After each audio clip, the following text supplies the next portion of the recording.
అంబేద్కర్ రాసిచ్చినటువంటి రాజ్యాంగాన్ని ప్రకారమే కాకుండా ఎర్ర బుక్ అని చెప్పి ఆనందపడటానికి మీ పక్కన ఉన్న కార్యకర్తలు కేరింతలు పెట్టడం చప్పట్లు కొట్టడానికి తెచ్చుకున్నటువంటి ఒక పనికిమాలినటువంటి బుక్ను ఈ సంవత్సరం రోజులుగా జరిగిన పరిణామాలు అర్థమవుతా ఉన్నాయి. చూసుకోవాలి కదా లోకేష్, ఇప్పటికైనా రాజకీయంగా మీరు మీ తండ్రి గారు అయితే సరే మోసమో అబద్ధమో ఇంకొకటి ఏదో వేరే వాళ్ళ పార్టీలు లాక్కోనో ఏదో చేసాడు, మొత్తానికైతే తెలుగు రాష్ట్రాల్లో ఎక్కువ సంవత్సరాలు పనిచేసినటువంటి ముఖ్యమంత్రిగా ఉన్నాడు.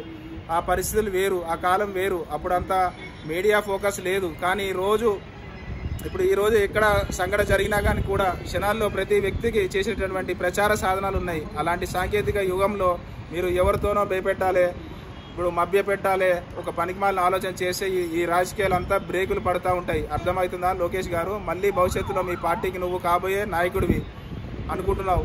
ఇలాంటి లక్షణాలు ఉన్నటువంటి ఒక వ్యక్తి, ఆ లక్షణాలు వచ్చి ఒక ఆలోచన ఈ సంవత్సరం రోజుల పరిపాలన ఇలా జరిగితే రాష్ట్రం ఎంత కోల్పోతుంది, ఎంత సర్వనాశనం అవుతుంది. ఇప్పుడు అర్థమవుతుందా లోకేష్?